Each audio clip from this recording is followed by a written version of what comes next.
حبايبنا طلاب تالتة اعدادي في كل مكان من اسكندريه لاسوان. ان شاء الله النهارده هنشرح المنهج الجديد، المنهج الياباني اللي كلكم خوافين منه. منهج سهل جدا، منهج بسيط جدا. يلا بينا. النهارده ليسون 1 بيتكلم عن حاجه اسمها باورز اوف باورز.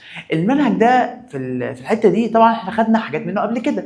خدنا ايه في الباورز؟ خدنا اول حاجه وهي الرولز الاساسيه. ان انا لما اقول مثلا عندي 2 باور 2 تايم 2 باور 3، اول حاجه الرقم ده كان اسمه بيز.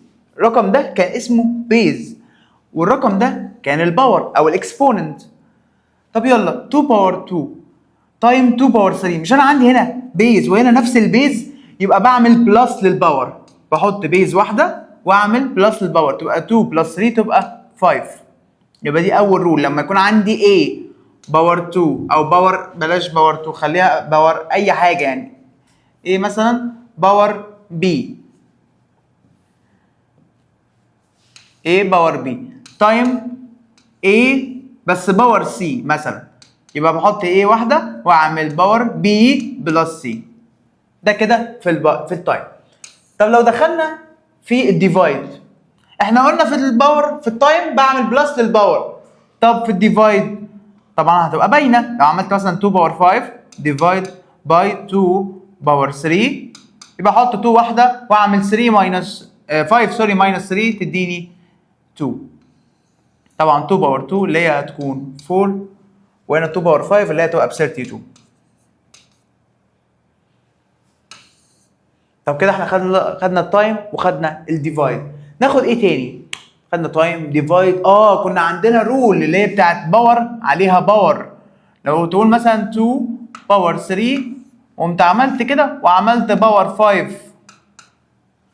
2 باور 3 باور 5 باور للباور، كنت بعمل مالتبلاي، فتبقى 2 باور 3 تايم 5 تبقى 2 باور 15. مش لازم اجيب لها هي كام لان يبقى رقم كبير قوي.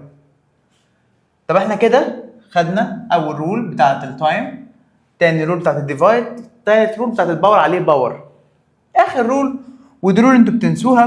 ده اللي احنا كل ده احنا ما خدناش في درس جديد، كل ده حاجات قبل كده. طب يلا لو عندي مثلا 2 باور نيجاتيف 5 مثلا، لما يكون عندي نيجاتيف في الباور وعايز اشيله، لان النيجاتيف ده في الباور بالذات بيبقى رخم قوي. مش لازم النيجاتيف هنا، النيجاتيف هنا ماليش دعوه بيه، لكن انا بتكلم عن نيجاتيف في الباور. 2 باور نيجاتيف 5 تبقى بايه؟ هتبقى 1 اوفر 2 باور 5. ايه ده يا مستر؟ يعني انت عملت ايه؟ شقلبتها عشان اشيل النيجاتيف اللي في الباور، شقلبت الفراكشن. طب كده يا مستر احنا خلصنا؟ هقول لك لا لسه. عندنا دلوقتي حاجه مهمه قوي قوي قوي، وهي من كتر ما هي مهمه انا هكتب لك عليها VIR. ايه VIR دي يا مستر؟ انا عارف VIP. اقول لك طب انت عارف يعني ايه بالانجلش VIP؟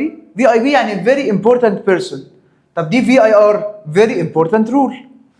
ايه هي ال very important rule دي؟ ان لو عندي اي نمبر باور 0 بيديني 1.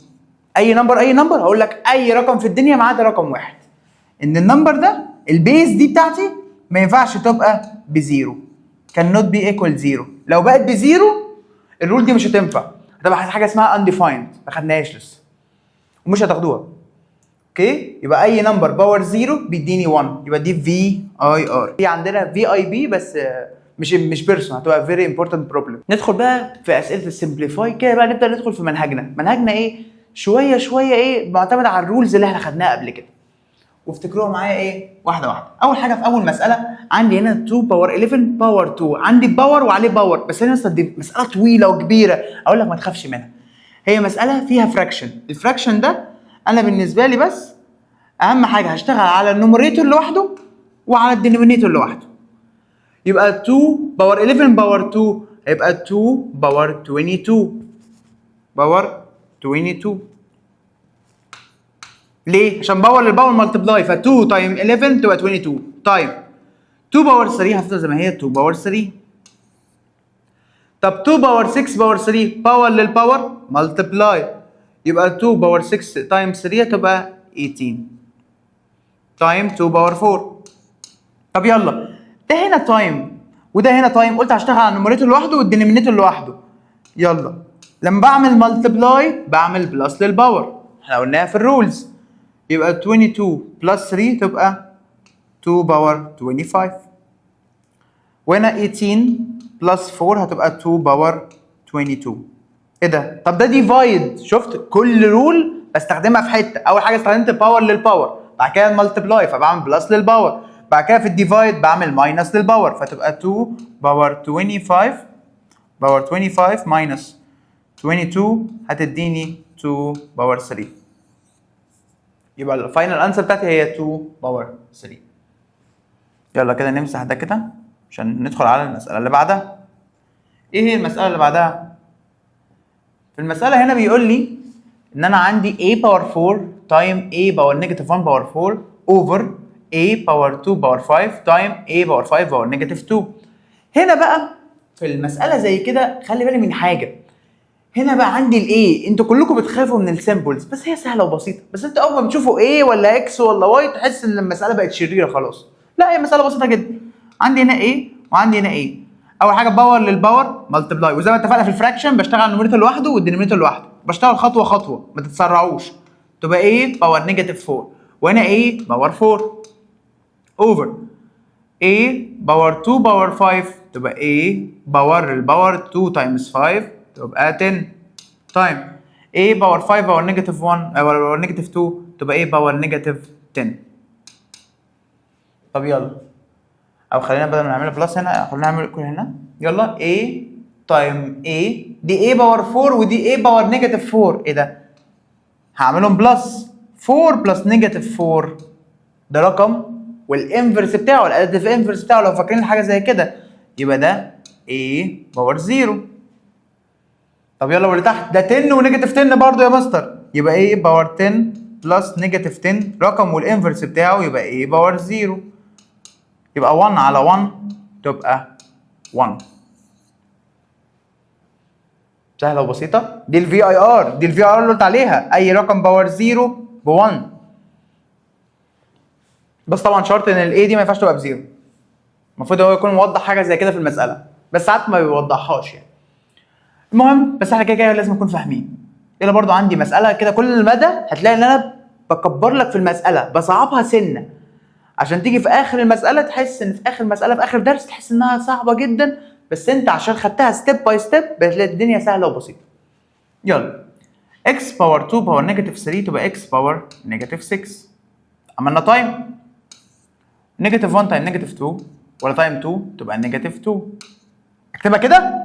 فين الاكس؟ فين البيز بتاعتي؟ لازم اكتب البيز الاول.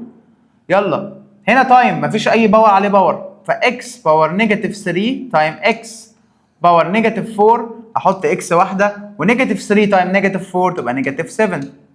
نفس الكلام هنا هعمل نيجاتيف 6 بلس نيجاتيف 2. انا قلت تايم صح؟ هي المفروض تبقى بلس بس عامه هي تبقى نيجاتيف 7. نيجاتيف 6 ونيجاتيف 2 تبقى اكس باور نيجاتيف 8 اوفر اكس باور نيجاتيف 7. خلي بالي بقى، خلي بالي انتوا كده كده بقى معاكم كالكوليتر. الرول بتاعتي هنا بتقول انها ماينس، بقول ان هنا ايكوال ماينس، فاحط البيز الاول اللي هي اكس واقوم عامل نيجاتيف 8 ماينس، كلكم بتنسوا ان ال 7 دي عليها نيجاتيف فتبقى ماينس نيجاتيف 7 يبقى بلس 7. يبقى نيجاتيف 8 بلس 7 يبقى تديني نيجاتيف 1، يبقى اكس باور نيجاتيف 1. ايه هي الرولز الجديده اللي احنا هناخدها النهارده؟ اول حاجه هي تكتب عليها طبعا في اي ار طبعا بتاعتنا very important rule. ايه هي اول رول؟ ان انا لما يكون عندي مالتبلاي، المالتبلاي هنا بتاعي هو عباره عن ايه وعليه باور؟ عباره عن حاجتين تايمز بعض، او ممكن يكون اكتر من حاجه مش لازم حاجتين، فانا بوزع الباور عليهم كلهم. يعني تبقى ايه باور ان وبي باور ان. ايوه يعني ايه؟ يعني انا مثلا لو عندي 2 تايمز 3 باور مثلا اكس مثلا، او خليها باور 2 اكس، انا بعمل ايه؟ بوزع الباور عليهم هما الاثنين، فتبقى 2 باور 2 اكس تايم 3 باور 2 اكس. ايه دي الرول الجديده؟ هي دي الرول الجديده البسيطه. وفي اي ار، في اي ار جدا، ده فيري امبورتنت رول لحد من هنا لبكره. في واحده ثانيه الديفايد ينفع عليه نفس الكلام. يعني لو عندي فراكشن مثلا كام؟ 10 اوفر 11 مثلا، وعليهم هنا باور مثلا 5n، بوزع الباور عليهم برضه هما الاثنين، فتبقى 10 باور 5n اوفر 11 باور 5n. سهله وبسيطه. عندي الديفايد ممكن اوزع عليهم هما الاثنين الباور. طب المالتبلاي نفس الكلام.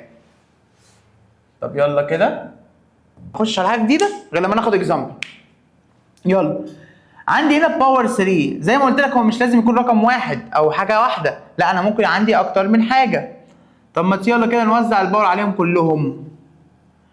عندي هنا نيجاتيف 2 باور 3 تايم اكس باور 2 باور 3،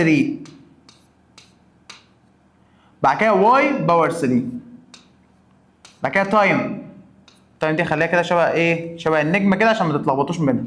يلا عندي هنا نيجاتيف 1، فوزع نيجاتيف 1 هنا وهنا، فيبقى اكس باور نيجاتيف 1 باور نيجاتيف 1 تايم واي باور 2 باور نيجاتيف 1. اوكي؟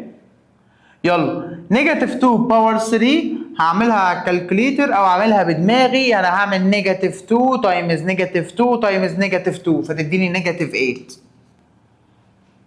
يلا اكس باور 2 باور 3 تبقى اكس واحده بس باور 6. واي باور 3 ايه ده؟ مفيش حاجه، يبقى خليها واي باور 3 زي ما هي تايم اكس باور نيجاتيف 1 تايمز نيجاتيف 1، ما احنا قلنا باور مالتبلاي يبقى اكس باور 1. واي باور 2 باور نيجاتيف 1 يبقى واي باور نيجاتيف 2. نيجاتيف 1 تايمز 2 نيجاتيف تايم بوزيتيف تبقى نيجاتيف، فتبقى نيجاتيف 2. طب يلا حلو قوي. طب كده خلصت؟ وهنا واي باور 3 وهنا واي باور نيجاتيف 2، يبقى احط واي باور 1. واي باور 1 او اسيبها زي ما هي عادي. يلا نيجاتيف 8 هنا في رقم؟ لا، يبقى بعتبره 1، فنيجاتيف 8 تايمز 1 تايمز اي حاجه بنفسها فتبقى نيجاتيف 8. تقول لي يا مستر انت بدات باخر رقم واول رقم، هل ده لازم يعني؟ هقول لك لا عادي، انا بدات باللي شبه بعض على طول وخلاص. هنا عندي اكس باور 6 وهنا اكس باور 1. ايه ده؟ اكس باور 6 واكس باور 1 يبقى زود على الاكس او على 6 1 فتبقى 7، عشان في التايم بعمل بلس للباور. تعال نكتبها بس بشكل احلى، يبقى نيجاتيف 8 هنا اكس باور 7 واي باور 1 او اسيبها واي زي ما هي. تعال ندخل على المساله الثانيه بقى على الديفايد. نفس الكلام، بوزع الباور على كل اللي فوق وعلى كل اللي تحت. كل اللي فوق وكل اللي تحت، اوعى تنسى 2 باور 3 ب 8. A باور 2 باور 3 تبقى A باور 6. وزعت الباور، وطبعا انا لما اعمل باور للباور تبقى ملتبلاي. B باور 2 باور 3 تبقى B باور 6. A باور نيجاتيف 1 والباور 3 ده برضه ينزل عليهم، يبقى انا عملت باور للباور زي دول. يلا B باور نيجاتيف 1 باور 3 تبقى B باور نيجاتيف 3. A باور 4 باور 3 تبقى A 4 تايمز 3 بكام؟ 4 تايمز 3 ب 12. ايه ده؟ بس كده يا مستر؟ بس كده بكل بساطه. يلا 8 هنا مفيش حاجه زي ما اتفقنا، مفيش حاجه يبقى فيه 1، ف 8 ديفايد 1 تبقى ب 8. A باور 6 ديفايد A باور 12 تبقى هعمل ماينس 6 ماينس 12. وهنا B باور 6 وهنا B باور نيجاتيف 3. ركز في دي قوي، ركز في دي قوي. 6 ماينس نيجاتيف 3، 6 ماينس نيجاتيف 3 يبقى هعملهم بلس بعض، عشان نيجاتيف النيجاتيف بوزيتيف، نيجاتيف النيجاتيف بوزيتيف، يبقى ايه 6 ماينس 12 تبقى بنيجاتيف 6، و6 بلس 3 تبقى بكام؟ تبقى ب 9. ممكن اكتبها بالشكل ده عادي او ممكن اخليها 8 فوق والبي باور 9 فوق، بس الايه بس البتاع ده فيه نيجاتيف في الباور، الاي دي فيها نيجاتيف في الباور تبقى اخليها A باور 6 تحت. يبقى انا هكتبها عادي بس اخلي الاي باور 6 تحت، اوكي، عشان هي فيها نيجاتيف في الباور. لو كتبتها كده مش هيحصل حاجه، بس لو كتبتها كده طبعا هيكون افضل. طبعا لو مالتيبل تشويس ممكن يحط لك دي ما يحطلكش دي. اوكي، طب ما تيجي ناخد اكزامبلز بقى اكتر واسئله اعمق. تعال ناخد الاسئله اللي مثلا دي. يلا هنا عندي هنا 4 باور اكس بلس 2 تايم 9 باور 3 بلس اكس اوفر 6 باور 2 اكس بلس 3. هنا يا ولاد عندي المساله دي والمساله دي فيهم حاجات ايه؟ ما فيهمش بيزز زي بعض. ما دي الفكره، دي فايده الرول اللي خدناها، ان انا عايز اخلي البيزز زي بعض. طب يلا عندي هنا 4 ممكن اخليها 2 باي 2 او اخليها 2 باور 2 عادي. يبقى خليت ال 4 2 باور 2 او اخليها 2 تايمز 2 عادي براحتك.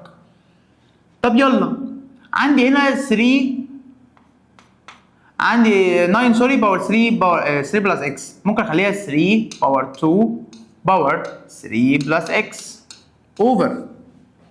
هنا ال 6 بقى دي بقى اهميه الرول، لان ال 6 دي مفيش اي حاجه باور حاجه، يعني هنا ال 9 كنت ممكن اقول لك 3 تايمز 3 ونستخدم الرول او اخليها 3 باور 2، لكن ال 6 قول لي رقم باور حاجه يديني 6.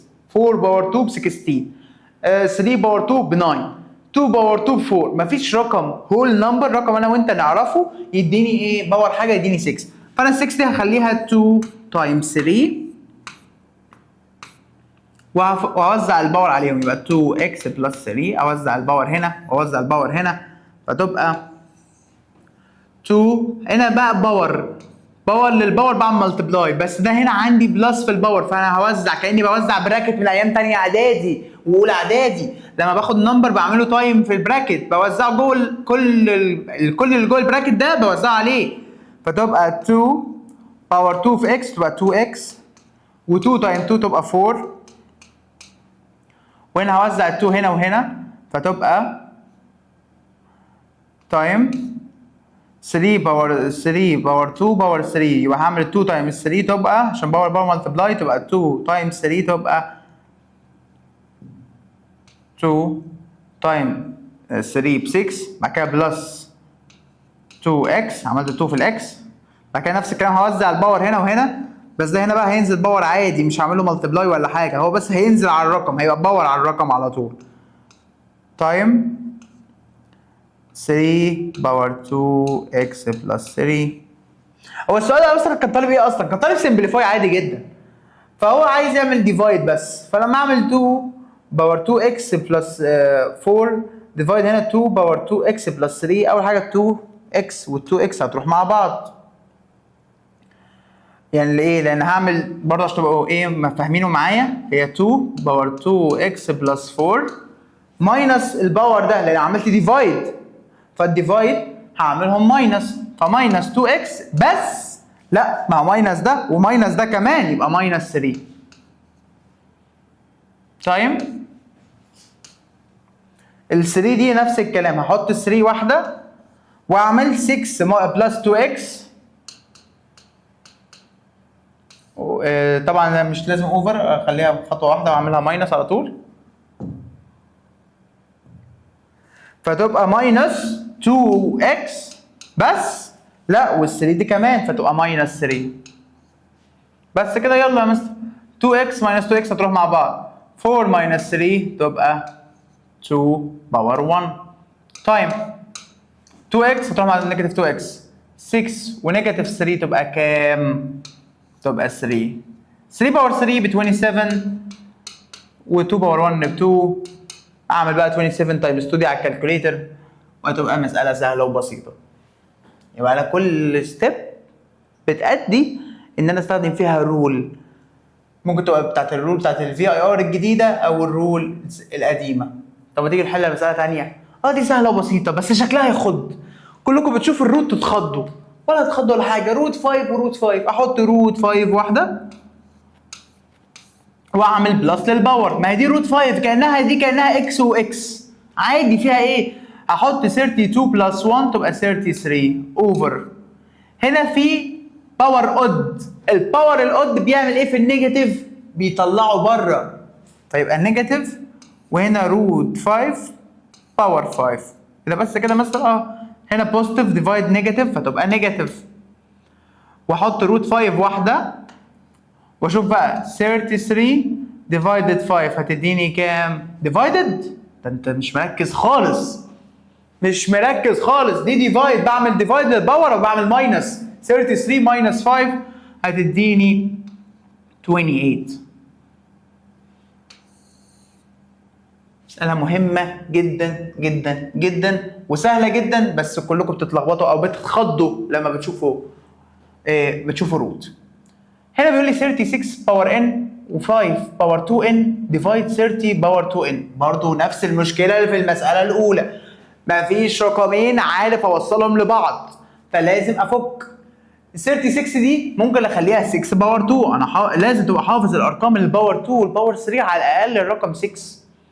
6 باور 2 بكام؟ 6 باور 3 بكام؟ او بالكالكوليتر وتقعد تجرب، بس يعني الافضل لو انت ايه كده كده مع الحل والتدريبات اللي هناخدها ايه على طول هتكونوا ايه حافظينها ان شاء الله. يبقى 6 باور 2 باور عليها باور ان، وهنا 5 باور 2 ان اوفر 30 باور 2 ان، فتبقى 5 تايم 6 باور 2 ان. هوزع الباور هنا وهنا، فتبقى هنا باور للباور هعمل ملتبلاي، فتبقى 6 باور 2 ان تايم 5 باور 2 ان اوفر، هوزع هنا وهنا فتبقى 5 باور 2 ان تايم 6 باور 2 ان. ايه ده يا مستر؟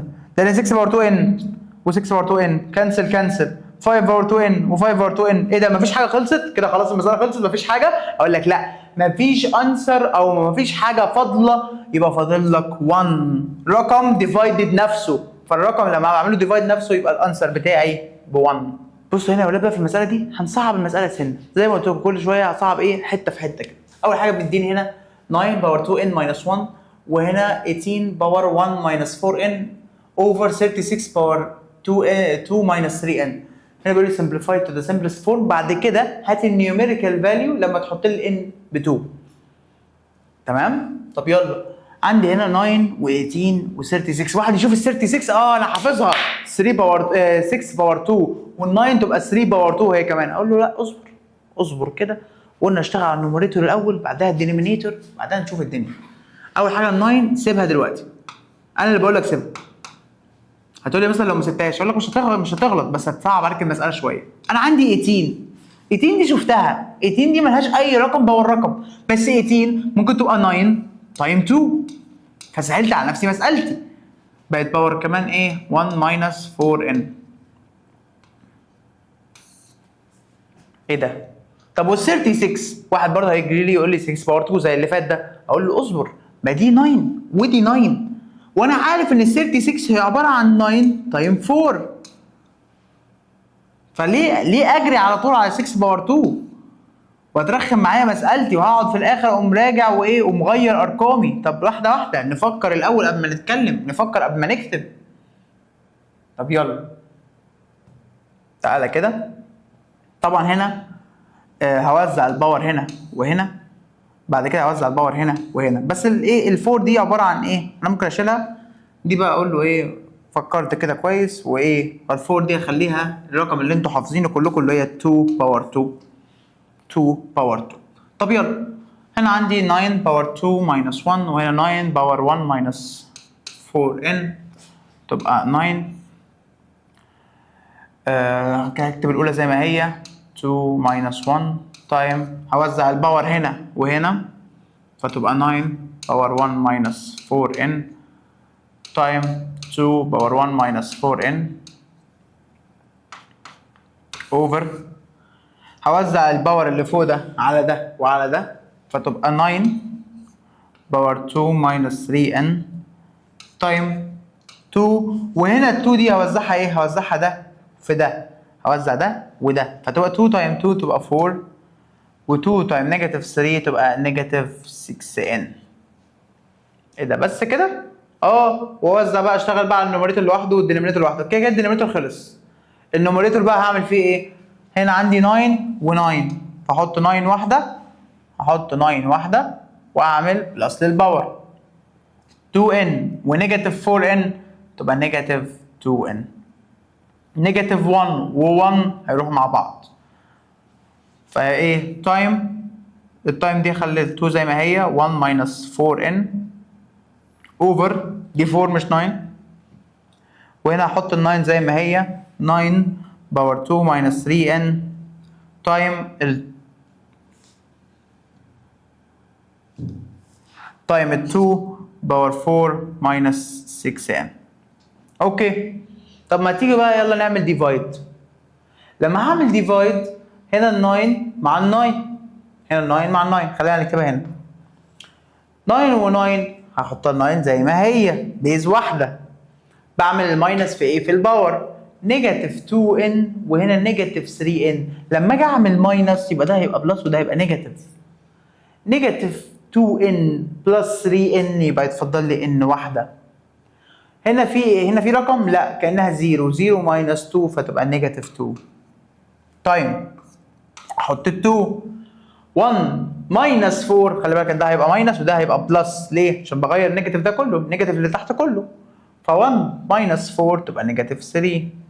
نيجاتيف 4n بلس 6n تبقى بلس 2n. خلصت المسألة؟ تنقص. لو وصلت لهنا وقلت ان انت خلصت بعد كل المجهود اللي عملناه ده تنقص. انا قايل لك هات لي النيوميريكال فاليو لما تكون ال n ب 2. عملت ده؟ جبت ال n اللي ب 2؟ لا، تحط ال n ب 2 يا دوب بس تحطها على الكالكوليتر. ايه ده دي 2 ماينس 2 بكام؟ بزيرو. رقم باور زيرو. الفي اي ار بتاعتنا الفيري امبورتنت رول 9 ماينس 0 تبقى ب 1 تايم. احط هنا ان ب 2. 2 تايم 2 4. 4 ماينس 3 ب 1. رقم باور 1 يبقى بنفسه.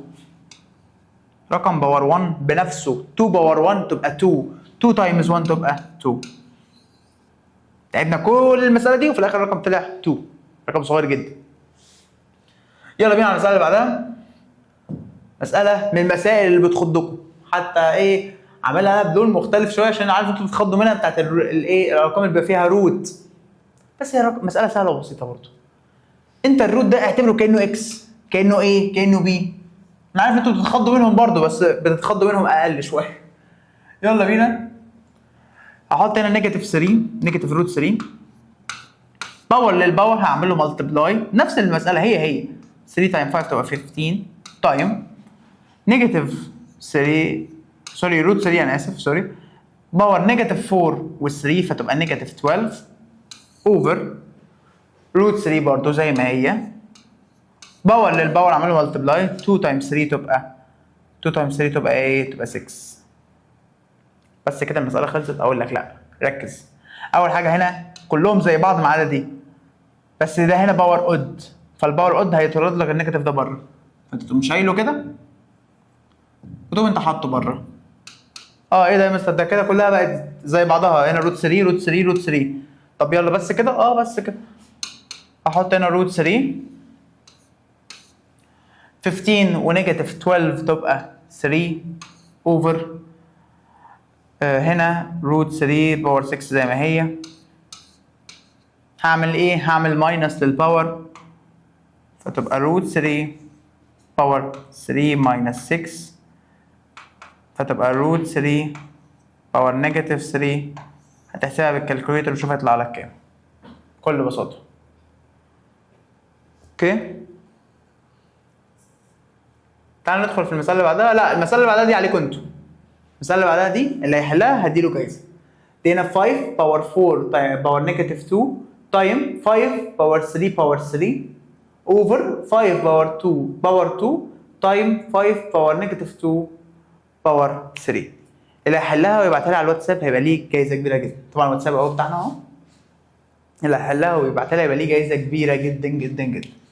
مسألة سهلة وبسيطة اصلا، مش عارف اديكوا جايزة ليه يعني. اوكي، يلا بينا بقى. دي المسألة فعلا اللي انا لو عايز اعجزكم هجيبها لكم. مسألة تخض. بيقول لي بروف ذات ان النمبرز دي الريزلت بتاعتها هتبقى 1 اوفر 27. انت عارف ايه الحلو في السؤال ده؟ نو بروف. انا مديك الناتج خلاص، الناتج قدامك، فانت بس انت عايز توصل من ده توديهولي هنا. طب اوصلها ازاي واعملها ازاي؟ واحده واحده بكل بساطه. 27 دي عباره عن 3 باور 3 باور ايه؟ باور اكس ماينس 1. طيب 8 دي عباره عن 2 باور 3 باور اكس. اللي تحت بقى ده 2 وهنا روت 2. واحد يقول لي يا مستر انا ممكن اوزع البتاع هنا وهنا لان هما مالتبلاي 2 تايمز روت 2. هقول لك في المساله دي لازم تفتكر ان الروت ده عباره عن ايه؟ عباره عن 2 باور هاف. يعني الروت ده هو الهاف بيبقى باور هاف، مش هاف بس، باور هاف. وهنا تايم 2. ال 2 دي مالهاش باور يبقى باورها 1. ممكن احلها بالطريقه دي. فيبقى هنا 2 باور 1 وهنا 2 باور هاف واعملهم تايمز بعض. او ان انا اقول ان روت 2 باور، طبعا هنا في النص في ملتبلاي، اوزع الباور عليهم هنا وهنا، يبقى هنا 2x وهنا 2 باور 2x. هتقول لي يا مستر هنا 2 وهنا ده انا عارف ان هو باور هاف، فال2 ده هيشيل الهاف عشان 2 تايمز هاف هيديني 1 وكده. فانت ممكن تحلها بدي ان انت تعملهم ملتبلاي الاول او ان انت تفكها وتودي ال2 مع الروت. الاثنين سهلين وبساط اللي انتوا عايزينه. انا بالنسبه لي هحلها بطريقه ان انا هوزع الايه الباور الاول، بعد كده اشيل ال2 مع الاكس. ماشي؟ اوكي. طب يلا، يبقى هنا 2 باور 2x تايم روت 2 باور 2x.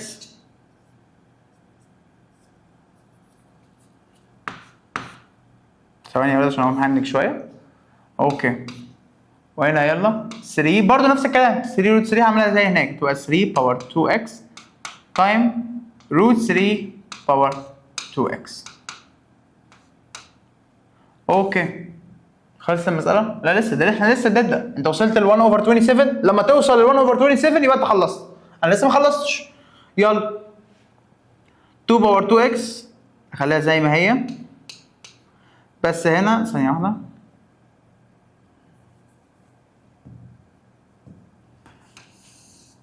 two باور 2x خليها زي ما هي تايم هنا 2 روت 2 باور 2، قلنا 2 دي هتروح مع الروت فيفضل لك 2 باور x. نفس الكلام هنا 3 باور 2x تبقى زي ما هي تايم ال2 هتروح مع الروت فيتفضل لك تايم 3 باور x. طب يلا باور للباور بعمل ملتبلاي، بس اعمل ملتبلاي هنا وهنا فتبقى 3 باور 3x ماينس 3 تايم 2 باور 3x. بس كده طب يلا هنا 2x وx، ما لما بعمل ملتبلاي بعمل بلس للباور. اصل طب انت المفروض تشتغل على النوميريتور الاول، اقول لك النوميريتور خلص خلاص، خش على الدينومينيتور يلا. 2x وx ما 2 باور x تايم 2 باور 2x هعمل بلس للباور فتبقى 2x بلس x تبقى 2 باور 3x. وهنا نفس الكلام 3 باور 2x تايم 3 باور x تبقى هعملهم بلس للباور تبقى 3 باور 3x.